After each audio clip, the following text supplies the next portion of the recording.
जीत उसी की होगी जिसका संघर्ष है जारी। केवल पढ़ने वाले विद्यार्थी ही इस क्लास को देखें, ना पढ़ने वालों के लिए तो बहुत कुछ है। जिसके अंदर में अपनी परीक्षा के प्रति थोड़ा सा भी संघर्ष या तो थोड़ा सा भी हिम्मत है ना, वही उस क्लास को, वही विद्यार्थी इस क्लास को केवल देखें। और जो नहीं पढ़ने वाले हैं उसके लिए तो बहुत कुछ है। अब यूट्यूब में गाना सुनिए, यूट्यूब में ही देखिए, यही यही मॉडल पेपर, इसने 5 मॉडल सेट पेपर को जारी किए हैं। आदित्य रंजन सर ने 5 मॉडल पेपर जारी किए हैं। अब इसी का हम लोग को सॉल्यूशन करना है पूरा। देखो, आज आज हम वीडियो जो बना रहे हैं वो हो गया कितना तारीख आज कंटेंट अच्छा लगे तो चैनल को सब्सक्राइब कर लेना जो नया बच्चा है। तो चलते हैं, अब हम लोग बिना देरी के क्वेश्चन को सॉल्यूशन मतलब हल करते हैं। देखो, सबसे पहले आ गया इसका एमसी क्वेश्चन है। इसमें है क्या कि बोल रहा है क्या 156 को अभाज्य गुणनफल के रूप में लिखना है। फर्स्ट क्वेश्चन बोल रहा है। तो आप लोग इसको तो अच्छी तरह से कर लीजिएगा। जैसे कि क्या है कि 156 है, 156 है, 156 का अभाज्य गुणनखंड करना है तो ऐसे करके करना है। जैसे देखो यहाँ पर लास्ट में क्या है, इतना इवन नंबर है, यानी कि सम संख्या है। तो सम संख्या है तो इसको क्या करना है, 2 से पहले करते चलना, 2 से करना है। डिवाइड करके देखो कितना 7 टाइम में, ये तो सबको जानता है, इसको कर लेगा सबको। यहाँ पर 8 लिख देना है, फिर 2 से कर लेगा, कितना हो गया 3 हो जाएगा यहाँ पर। फिर यहाँ पर 3 से डिवाइड कर देगा 9, और फिर यहाँ पर 3 से कर लेना है, फिर 13 टाइम में आएगा। तो 2 इंटू 2 इंटू 3 इंटू 13। तो देखो यहाँ पर डी नंबर में दिख रहा है, D number is correct answer. हाँ, चलो आगे देखते हैं। आगे क्वेश्चन देखो क्या है। अब हम लोग इसको इरेज कर देते हैं। चलो देखो, नेक्स्ट क्वेश्चन क्या है हम लोग का, समझना। बोल रहा है क्या कि चलो थोड़ा सा बड़ा कर देते हैं। चलो देखो क्या बोल रहा है, यूक्लिड विभाजन एल्गोरिथम से यदि यहाँ पर दिया गया है, बोल रहा है क्या कि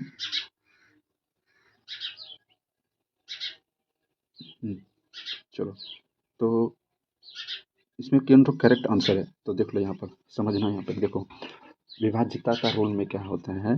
देखो ये वाला जो होता है ना, ए होता है क्या, देखो यहाँ पर ए कैसे लिखा रहता है। देखो ये होता है यहाँ पर बी, और ये हो गया ए, और इसका जो भागफल होता है ना उसको क्यू बोला जाता है। और यहाँ पर हो गया तुम्हारा क्या, रिमाइंडर जो रहता है, जो शेषफल रहता है वो आर रहता है। तो ये सबको पता है, ये जो आर है ना, ये आर क्या होता है, 0 हो सकता है, 0 हो सकता है, 0 के बराबर हो सकता है। और आर एक यहाँ पर लिखना, लेकिन ये बी से क्या होता है, हमेशा हमेशा के लिए क्या रहता है, ये छोटा रहेगा, बी के सामने हमेशा छोटा रहेगा, बी के बराबर भी नहीं होगा, बी से हमेशा छोटा। लेकिन 0 से हो सकता है कभी बड़ा रहेगा और बराबर रहेगा। जहाँ पर इस तरह का देखना है उसी को टिक कर देना है। ठीक, चलो तो देखो ये वाला ऑप्शन कहाँ पर है, देखते हैं यहाँ पर बी नंबर है, तो बी इज करेक्ट आंसर हो जाएगा। समझ में आ रहा है सबको? यदि समझ में आ रहा है सबको तो थम्स अप कीजिएगा सब कोई। चलो इसको साफ कर लेते हैं और अब आगे का क्वेश्चन देखते हैं। देखो क्वेश्चन क्या है, नेक्स्ट क्वेश्चन देखो एकदम रैपिड फायर। अब थोड़ा सा हम लोग क्या करना है, स्पीड करना है। ठीक, देखो 7 क्या है, 7√5 कैसी संख्या है, तो सब बच्चा जानता है कि ये कितना नंबर कौन सा परिमेय संख्या होता है ये। ठीक, आगे देखो प्रत्येक क्या बोलते हैं, प्रत्येक अभाज्य संख्या का गुणनखंड भाज्य गुणनखंडों के आने वाले क्रम के बिना होती हैं। देखो क्वेश्चन क्या बोल रहा है, बहुत अच्छा क्वेश्चन है, समझने लायक है कि भाज्य संख्या का जो गुणनखंड होता है, कोई भी भाज्य संख्या ले लो, मान लो हमको 8 लेना है, कितना ले लेते हैं, 8 ले लेते हैं। 8 एक भाज्य संख्या है, अब इसका गुणनखंड कर लो। देखो 2 से किया, 2 से करेगा, 4 बार फिर से 2 से करना है, 2 हो जाएगा, कितना आया 2 2 2 आ गया। बोल रहा है क्या कि भाज्य संख्या का गुणनखंड जो है अभाज्य गुणनखंड के आने वाले क्रम के बिना होता है। अरे भाज्य संख्या तुम गुणनखंड करो, ये भी तो अभाज्य संख्या है, ये भी अभाज्य संख्या है, ये भी अभाज्य संख्या है। कोई ऐसा है जो कि अभाज्य संख्या उसमें नहीं आता है, इसी का भी तुम गुणनखंड कोई भी तुम ले लो, भाज्य संख्या कोई भी भाज्य संख्या सोचो इस तरह का, और उसका गुणनखंड करके देखो, उसमें तो अभाज्य संख्या तो पक्का आता है। अभाज्य गुणनखंडों के देखो क्या बोलता है, प्रत्येक भाज्य संख्याओं का गुणनखंड अभाज्य गुणनखंडों के आने वाले क्रम के बिना होता है। अभाज्य गुणनखंड, प्रत्येक भाज्य संख्याओं का गुणनखंड अभाज्य गुणनखंडों के आने वाले क्रम के बिना होता है। तो इसमें क्या हो जाएगा आप लोग का, इसमें से ऐसा एक भी नहीं है, एक भी है क्या नंबर, एक भी ऐसा नंबर नहीं है जो कि उसमें आ जाए इसके बिना। तो इसमें कोई नहीं में टिक करना है। नेक्स्ट क्वेश्चन आ जाओ। देखो 5 नंबर देखो क्या है, y बराबर पी एक्स पर देखना है। इसमें तो पी एक्स का वैल्यू बताना है। पी एक्स का वैल्यू क्या होगा कि एक्स वाला एक्सिस को देखना है। यहाँ पर एक्स एक्सिस को देखो कितना बार काटा है ये लाइन, देखो एक बार यहाँ पर काट लिया, 2 3, 3 बार काटा है तो 3 हो जाएगा। तो कहाँ है 3, आंसर डी नंबर सही है, करेक्ट आंसर। नेक्स्ट हम लोग बढ़ते हैं आगे। चलो पहले इसको इरेज कर लेते हैं। थोड़ा थोड़ा टेक्निकल इशू हो जाता है आप लोग अभी। चलो आगे देखते हैं हम लोग कितना नंबर आगे, 6 नंबर क्वेश्चन नंबर आगे ना। चलो 6 नंबर क्वेश्चन देखते हैं क्या है, समझो। बहुपद क्या बोल रहा है, एक्स स्क्वायर माइनस, ये जो है ना इसका गुणनखंड निकालना है, मतलब शून्यक निकालना, सॉरी शून्यक निकालना है ना। तो देखते हैं कितना होता है, देखो समझना। देखो क्या है, यहाँ एक्स स्क्वायर है माइनस 15 है, इसको शून्यक निकालेंगे तो बराबर 0 का कर लेना। अब एक्स इक्वल टू कितना हो जाए, एक्स स्क्वायर इक्वल टू 15 आ जाएगा। और इस पर तुम क्या कर लेना, एक्स इक्वल टू इस पर रूट लगा देना है, रूट लगा देगा तो 15 हो गया। अब रूट का तो बस सब कोई वैल्यू जानता है, एक बार प्लस में आएगा 15 और एक बार माइनस में आएगा, आएगा ना। तो यही तो आंसर हो गया, एक बार प्लस वाला और एक बार माइनस वाला। देखो कहाँ कहाँ आंसर है, तो +15 और -15, +15 -15। देखो इसमें क्या है कि ये वाला माइनस माइनस है, इसमें ये गलत, ये गलत, ये भी गलत। चलो ये वाला सही हो जाएगा। C number is correct answer. देखो नेक्स्ट क्वेश्चन में हम लोग आते हैं, जरा स्पीड अप करते हैं थोड़ा। चलो ठीक, थोड़ा अब स्पीड लेते हैं, स्पीड से पढ़ो होगा नहीं तो लंबा वीडियो बन जाएगा। स्पीड एकदम करना। देखो द्विघात बहुपद इतना के शून्यकों का गुणनफल होता है। चलो लो, तो इस कॉन्सेप्ट यहाँ पर है, थोड़ा सा एक बार ध्यान से यहाँ पर देख लेना है तुम लोग। देखो कॉन्सेप्ट क्या होता है, देखो गुणनफल कोई भी याद रखना है, कोई भी मान लो क्या एक तुमको दे देगा, द्विघात बहुपद दे दिया। चलो तो इसमें मान लो क्या पी एक्स दे दिया। चलो यहाँ पर समझना सब कोई, देखो पी एक्स दे दिया, क्या रहता है इसका फॉर्मेट पता है सबको, A X square plus B X plus C, ऐसे करके लिख दिया। अब इसमें क्या होता है शून्यकों का, देखो द्विघात 2 शून्यक होता है, ध्यान रखा, द्विघात बहुपद हो जाए, द्विघात समीकरण हो जाए, उसका बाद कितना सोल्यूशन होता है, 2 सोल्यूशन होता है। तो अब देखो इसमें क्या होता है कि इसमें मान लो 2 सोल्यूशन है, तो अल्फा प्लस बीटा यानी कि शून्यकों का योग निकालना है, और alpha into beta, alpha into beta निकालना है। अब इसका सोल्यूशन हमको निकालना है। देखो अल्फा प्लस बीटा क्या होता है, माइनस बी बाय ए लेना है, और अल्फा इंटू बीटा प्रोडक्ट क्या लेना, गुणनफल क्या लेना, शून्यकों का गुणनफल सी बाय ए हो जाता है, यहाँ पर सी बाय ए याद रखना। अब हमको क्या निकालना है, द्विघात इसमें क्या करना है सवाल में, देखो गुणनफल हमको याद करना है, क्या शून्यकों का गुणनफल। तो गुणनफल का मतलब क्या है, सी बाय ए। तो सी बाय ए का मतलब यहाँ पर अचर पद कितना है बताओ, 2, और 2 और बटा यहाँ पर ए का मतलब क्या हुआ, एक्स स्क्वायर का गुणनफल, गुणनखंड मतलब कोफिशिएंट। तो एक यहाँ हो जाएगा, एक हो जाएगा यहाँ पर, एक होगा तो अब यहाँ पर कितना हो जाएगा, डिवाइड करेगा तो 2 आंसर आ जाएगा। ठीक, चलो अब हम लोग आते हैं आगे का क्वेश्चन देखते हैं।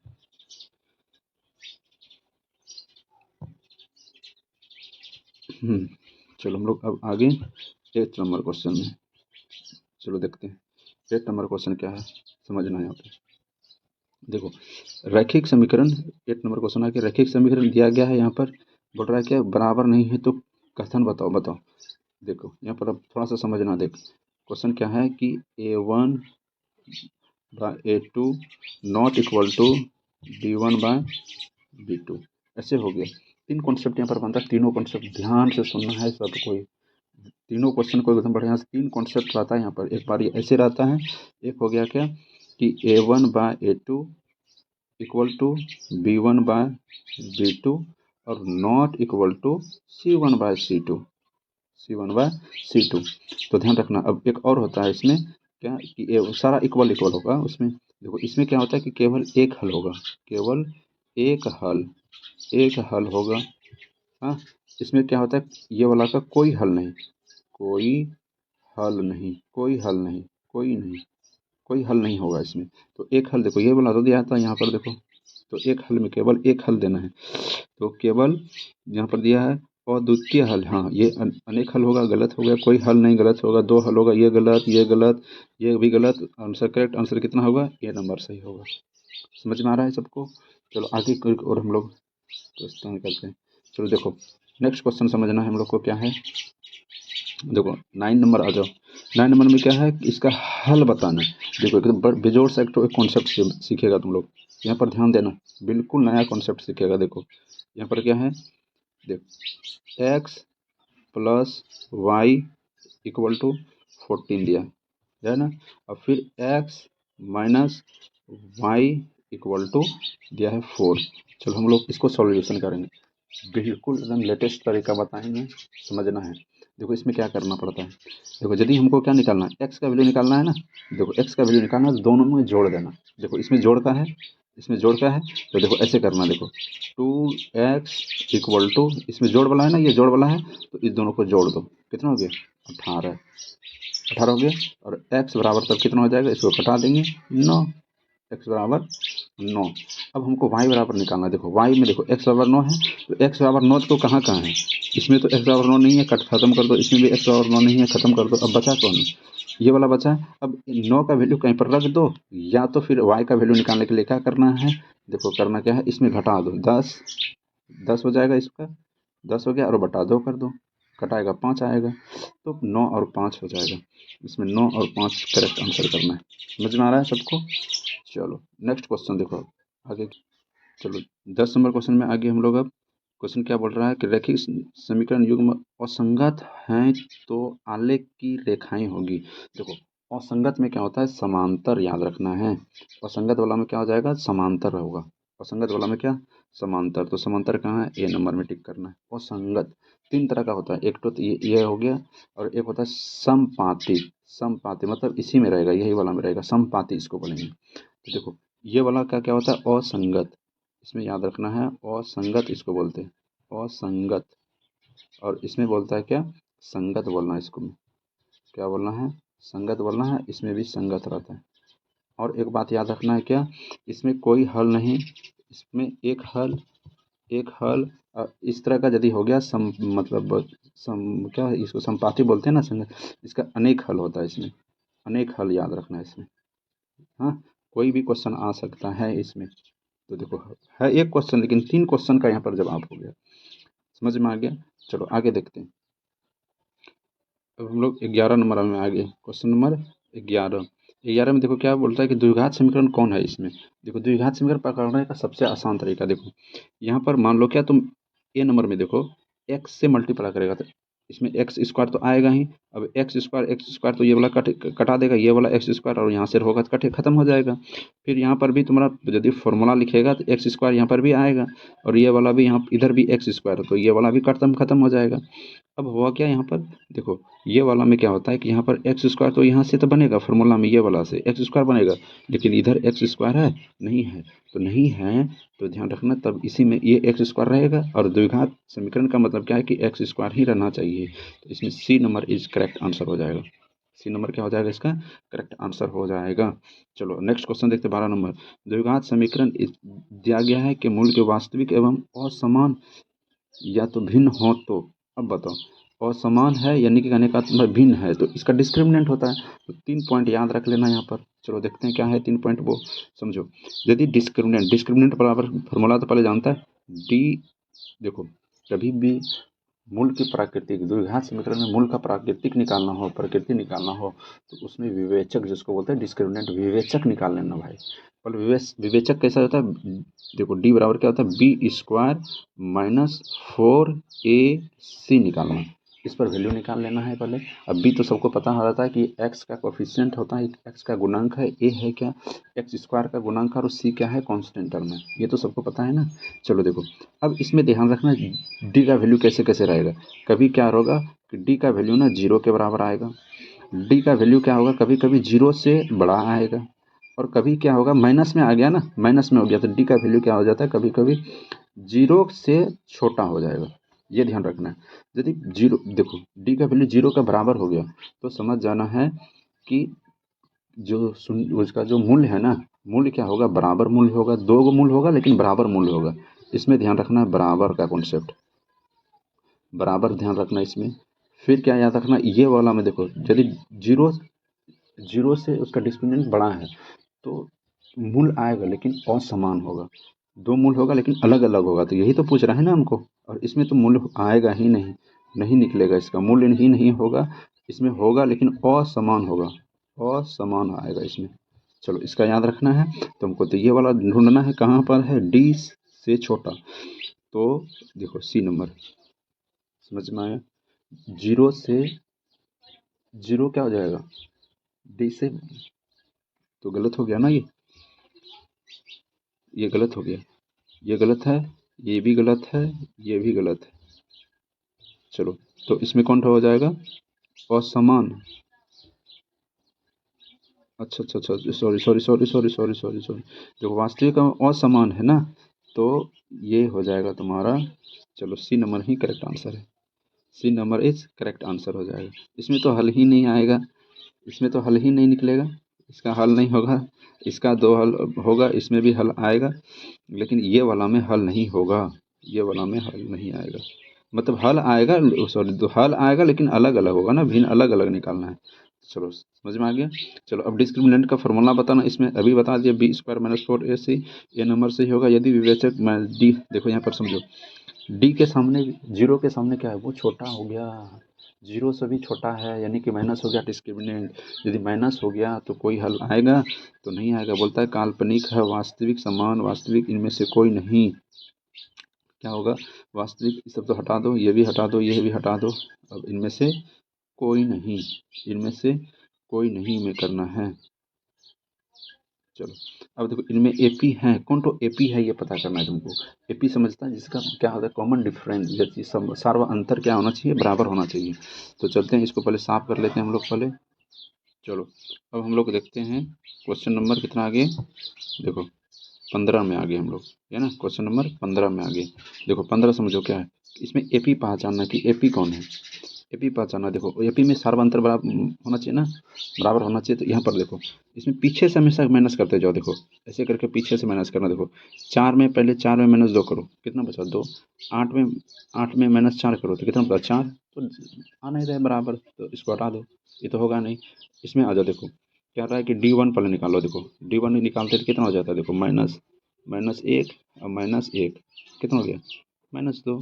फिर निकालते हैं इसमें, देखो डी टू निकालते हैं, देखो डी टू निकाल लेते तो कितना हो जाता है माइनस तीन, और फिर यहाँ पर क्या हो जाएगा माइनस, और फिर माइनस एक, तो सॉल्व करेगा तो कितना हो जाता है माइनस तीन, और यहाँ पर फिर प्लस एक हो जाएगा, तो माइनस दो आ रहा है, इसमें भी माइनस दो, इसमें भी माइनस दो, ये गया तो मार दो ना, काहे का चेक करेंगे ज़्यादा, हमको बी नंबर सही हो जाएगा। फिर देखो क्वेश्चन आ गया कि इसमें बताना है कि निम्नलिखित में से सार प्रथम पद कौन है, और इसका डिफरेंस बताना, सार्व अंतर बताना है। चलो देखते हैं डिफरेंस और सार्व अंतर, फटाफट निकाल दो। देखो सबसे पहले प्रथम पद तो कौन आ जाएगा, प्रथम पद बताओ पहले, प्रथम पद इसमें कितना है, तीन बटा दो, तीन बटा दो तो देखो हर जगह है, ये वाला तो पहले खत्म हो जाएगा, चलो तीन बटा दो, तीन बटा दो सब में। अब बचा के हमको सार्व अंतर निकालना है, डिफरेंस निकालना, तो डिफरेंस सबको पता है ना, डिफरेंस निकालना कैसे निकाला जाता है, पीछे वाला में आगे वाला माइनस कर दो, एक बटा दो माइनस कितना है, तीन बटा दो है ना। अब इसको माइनस करना, देखो इसका हर बराबर है, तो हर बराबर है तो नीचे ऊपर वाला घटा दो, कितना हो जाएगा माइनस दो बटा दो हो जाता है, अब इसको घटाएगा तो माइनस एक होगा, कहने का मतलब होना चाहिए अब माइनस एक, तो इसमें कितना में बी नंबर में करेक्ट आंसर हो जाएगा, समझ में आ गया ये। चलो नेक्स्ट क्वेश्चन देखो, बोल रहा है क्या, 17 नंबर ना, दस से कितना के बीच, 550 के बीच में चार के गुणज बताना, वो सबसे बेस्ट तरीका बताते हैं, सार्वगुण एपी भी है एक, वो भी कॉन्सेप्ट है, लेकिन तुमको एक और तरीका बताते हैं जो कि बहुत अच्छा कॉन्सेप्ट है, उससे ही उसी से बनाना है तुम लोग को, अब हमेशा बिल्कुल समझना बढ़िया से। देखो क्या होता है वो कॉन्सेप्ट, देखो क्या है, चलो देखो इसमें क्या करना क्या पड़ता है, देख जैसे कि है किससे किसके बीच में निकालना है, 10 और 250 के बीच में, है ना। जब भी ऐसा दिया रहे क्या, जितना कितना से गुणज करना, चार का गुणज निकालना, संख्या चार से इसको भाग दे दो, इसमें भी चार से भाग दे दो, चार से भाग देगा तो कितना बार जाएगा, दो बार में, दो बार में जाएगा यहाँ, 4 दूना अब इससे तुमको भाग दे देना है, ये वाला भाग दे दो, 4 से भाग दे दो, कितना हो गया 6 बार में 6 6 24, बचा कितना 1 बचा। अब फिर इसको डिवाइड करेगा तो कितना 2 बार में 8, 62 हो गया। अब क्या करना है कि यहाँ जितना बार कटेगा ये वाला, उससे क्या करना, एक ज़्यादा लेना है तुमको। एक ज़्यादा कितना हो जाएगा इससे, एक ज़्यादा 2 से एक ज़्यादा लेंगे तो कितना हो जाएगा 3 यहाँ पर हो जाएगा। अब करना क्या है कि 62 में से ऐसे कर लिखना, देखो ये जो पीछे वाला का 62 आया डिवाइड करके 62 माइनस 3 करना है और प्लस 1 कर देना, आंसर हो जाएगा। तो सॉल्व कर लेते हैं पहले, देखो इसको सॉल्व करेगा तो -2 आया और फिर घटा देगा तो 60 को ऐसा नंबर है, 60 आंसर है कहीं ऑप्शन में, देखो बी नंबर में 60 आंसर है। सबसे बेस्ट तरीका है, हर चैप्टर में हर मॉडल पेपर में तुम लोग का ऐसे एक क्वेश्चन सेट किया गया है, तुम लोग को ऐसे ही बनाना। क्या करना है एक बार फिर से देख लो, कैसे क्या करना है एक बार फिर से देखो, समझो पहले पूरे बढ़िया से समझना, ये बहुत अच्छा कॉन्सेप्ट है ये। देखो क्या बताएं, कैसे बताएं, देखो क्या करना है 10, देखो यहाँ पर है क्या 10 और 250 है, देखो 10 से क्या करना है 10 लिख लेना और 250 लिख लेना। यहाँ पर कि जितना से का गुणज पूछेगा 4 से बोल रहा है 4 से भाग दे देना है, ठीक। अब इससे डिवाइड कर दो, 2 बार में कट रहा है, 2 बार में कटा, ये वाला कितना से कट रहा है तो बता दो यहाँ पर, तो ये 6 हो गया, 6 बार में बार कितना जाता है यहाँ पर और 2 हो जाता है, 62 बार में कट रहा है यहाँ पर। अब क्या बताएं कि शुरू वाला में क्या करना है, एक बढ़ा देना, एक बढ़ाने के बाद कितना हो गया 3 हो गया। अब क्या करना, इन दोनों के बीच में डिफरेंस निकाल दो और एक जोड़ देना, दोनों के बीच में डिफरेंस निकाल दो, 62 माइनस 3 प्लस फिर 1 कर देना, 59 होता है और एक जोड़ देने के बाद 60 हो जाता है। तो ये करना है, ठीक, समझ में आ गया सबको। चलो तो आगे, चलो क्वेश्चन नंबर हम लोग कितना आ गया, अब 18 नंबर आ गया। देखो आकृति दिया गया है DE समांतर, ये वाला देखो, इसमें ये वाला क्वेश्चन जानता है ना सब कोई, कैसे होता है कि आधा यहाँ से ले लो, आधा इधर ले लो, आधा और आधा सबका रेशियो ले लेना है। देखो क्या हो जाता है यहाँ पर AD by BD equal to, यहाँ पर क्या हो जाएगा AE बाय EC हो गया ना। चलो इसमें देखो AD बराबर देखो कितना दिया है 3 दिया है, 3 लिख लो, बाय BD का वैल्यू दिया देखो 1.5 दिया है, 1.5 लिख लेना है, बराबर देखो यहाँ पर EC क्या दिया है, EC दिया है, EC कितना दिया है 1 दिया है, और हमको क्या निकालना है AE निकालना है, तो AE और यहाँ पर बटा 1 हो गया, 1 से भाग देगा तो कोई दिक्कत नहीं यहाँ पर, तो यहाँ पर इसका क्या कर दो पॉइंट हटा कर 1 को 0 लगा दो और यहाँ पर 2 से घटा दो, इसको क्रॉस करेगा तो 2 हो जाएगा आंसर। 2 कहाँ है, सी नंबर में है। सबको समझ में आ रहा है ये बात। चलो आगे हम लोग देखते हैं 19 नंबर। चलो अब हम लोग क्वेश्चन नंबर 19 देखते हैं। त्रिभुज देखो ABC और BDE दिया गया है, उसमें बोल रहा है क्या भुजा BC का जो है ना, BC का मध्य बिंदु है D, और बताना त्रिभुज का एरिया जो है ना ABC और BDE का त्रिभुज क्षेत्रफलों का अनुपात ज्ञात करना है। चलो हम यहाँ पर इसको एक कॉन्सेप्ट से बताते हैं तुम लोग को, समझो। यहाँ पर देखो क्या है, देखो कभी भी ध्यान रखना, क्वेश्चन दिया है क्या कि एक त्रिभुज है, समझना यहाँ पे एक त्रिभुज है, देखो ABC है, ठीक। इसमें बोल रहा है क्या कि ये जो BC का जो मध्य बिंदु है ना वो है D। अब यहाँ पर कौन कौन लेना है, त्रिभुज एक इधर वाला ले, एक पॉइंट यहाँ पर बनाते हैं और हो जाएगा यहाँ E हो जाएगा, तो देखो एक इसको मिला देना है। ध्यान रखना ये समबाहु त्रिभुज है ना, बड़ा वाला तो समबाहु त्रिभुज था, समबाहु त्रिभुज में यदि एक बिंदु तुम इसका मध्य बिंदु है, तुम यहाँ से ऐसे मिलाएगा ना तो ये ऑटोमेटिक ये मध्य बिंदु पर मिलता है। तो क्या ये वाला कुछ समझ में आ रहा है, थेल्स थ्योरम से आ रहा है ये क्वेश्चन। अब देखो इसमें जो एरिया देखो, एक दो त्रिभुज बन रहा है, यहाँ पर एक त्रिभुज बन रहा है, देखो सिर्फ जहाँ हम मार्क करेंगे सिर्फ उधर ही ध्यान देना है और बाकी बात कहीं नहीं ध्यान देना। एक त्रिभुज देखो इस जगह बन रहा है, देखो ये वाला त्रिभुज एक बना, देखो एक त्रिभुज ये वाला बन रहा है, और एक त्रिभुज क्या बन रहा है, एक बड़ा वाला त्रिभुज बन रहा है पूरा ऐसे करके जो बड़ा है, समझो इसमें दिखाई नहीं दे रहा है। एक बनाते हैं, कौन बोला, थोड़ा सा बड़ा ले लेते हैं, रुको 1 मिनट रुक जाओ, थोड़ा सा हम लोग क्या करते हैं इसको बड़ा कर लेते हैं। देखो यहाँ पर ये वाला पूरा जो ऐसे करके है इसको लेना है, ये वाला पूरा बड़ा वाला लेना है। तो इसमें होता क्या है समझो एक बार, देखो कैसे करना है और समझो कैसे करना है। देखो इसमें जो होता है ना, देखो बड़ा वाला का जो एरिया होता है, देखो इसमें 1 रेशियो लेना है, इसका 3 रेशियो। देखो होता क्या कि इसमें बड़ा वाला एरिया ले लो, एरिया ऑफ ट्रायंगल पहले लेना है, ट्रायंगल ABC बड़ा वाला ले लिए, और फिर एरिया ऑफ ट्रायंगल छोटा वाला ले लो, BDE।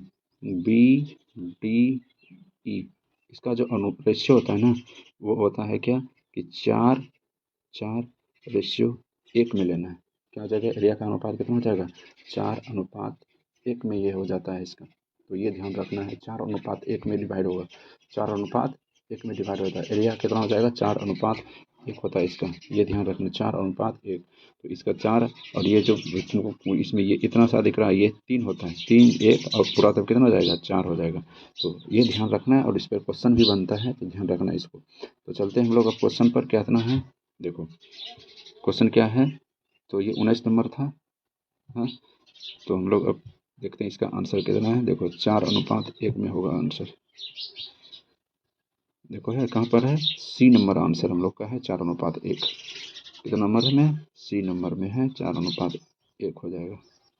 चलो 1 मिनट रुक जाओ, थोड़ा सा इसको ये कर लेते हैं, कम कर लेते हैं, और हो गया हम लोग का कितना, चलो देखो, तो C number is correct answer हो जाएगा। 4:1 याद रखना, 4:1 ध्यान रखना। चलो नेक्स्ट देखो, त्रिभुज ABC में यदि AC² equal to BC², AB² इतना है, तो एंगल, देखो कौन सा एंगल बोल रहा है, क्या ये है, देखो इसमें ध्यान रखना है, क्या 90 डिग्री बताना है। देखो इसमें पर ध्यान रखना है कि ये दोनों में कॉमन पॉइंट कौन है, बी कॉमन पॉइंट है, तो एंगल बी पे होगा, खत्म काम। बिंदु देखो XY की मूल बिंदु से दूरी में क्या ज्ञात कीजिए। देखो मान लो कि कोई पॉइंट है यहाँ पर, XY है, X और Y है, मूल बिंदु से दूरी पता है, सबको जानता है ना सबको, तो डिस्टेंस मूल बिंदु से दूरी क्या आ जाता है, फटाफट बताते जाओ, √x², x² बताता, जल्दी जल्दी बताओ, x² प्लस y², बस खत्म काम। तो डी नंबर में ठीक कर देना है, समझ में आ रहा है सबको। चलो आगे देखते हैं। देखो यदि बिंदु इतना इतना को M1 और M2 के अनुपात में होगा, यदि विभाजन बिंदु मध्य बिंदु पर कितना होता है, देखो मूल बिंदु का जो विभाजन पॉइंट होता है ना, मान लो A और B होगा, मान लो ये मध्य बिंदु है, मध्य बिंदु का क्या होता है, 1:1 में करना है, 1:1 वाला कहाँ है आंसर, देखो C नंबर में टिक करना है। देखो इसमें अब आगे बढ़ते हैं हम लोग, समझो पहले इसको इरेज कर लेते हैं। चलो 23 नंबर हम लोग देखते हैं। 23 नंबर में क्वेश्चन देखो क्या बोल रहा है, 1 - tan² 45 डिग्री बटा 1 + tan² 45। अरे आसान है ये, देखो 1 + tan 45 का वैल्यू क्या हुआ, सॉरी देखो रुक जाओ, देखो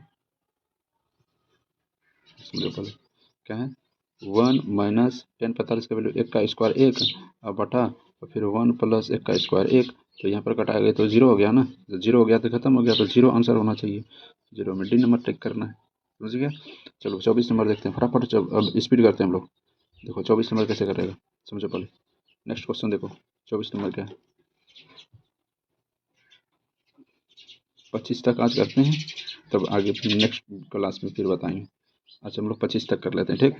चलो देखो, देखो 23 तो हो गया, अब हम लोग को देखना है कितना नंबर, 24 नंबर देखना नहीं ना।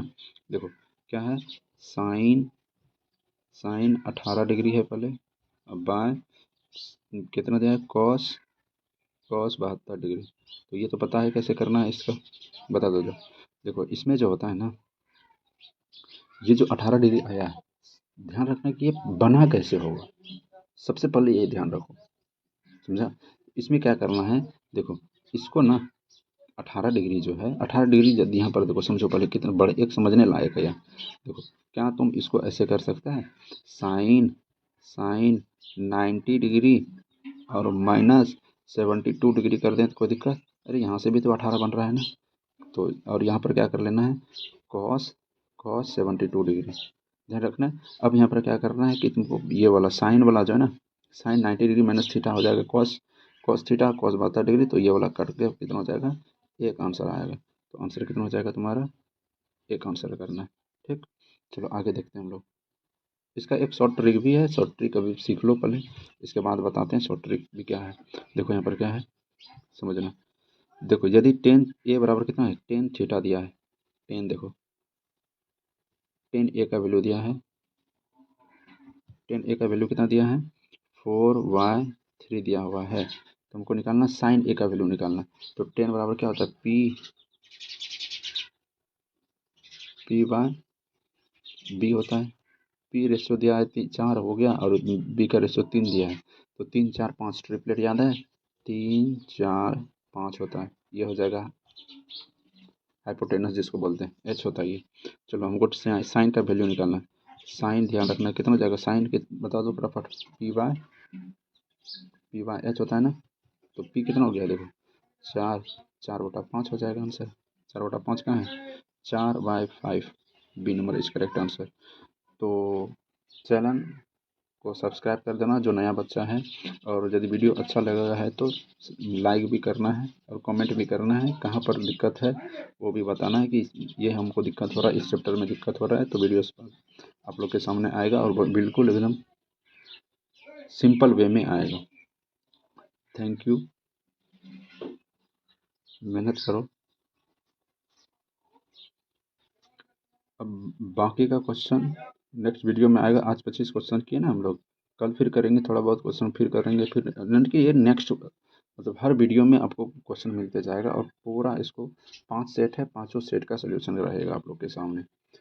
चलो, तो पढ़ाई करते रहिए भाई, और नंबर आप लोग को नंबर ज़्यादा लाना है। 90% इस पूरा यदि पाँचों सेट कर लिया ना, तो आप लोग पक्का एकदम श्योर है कि 90% नंबर लाएगा।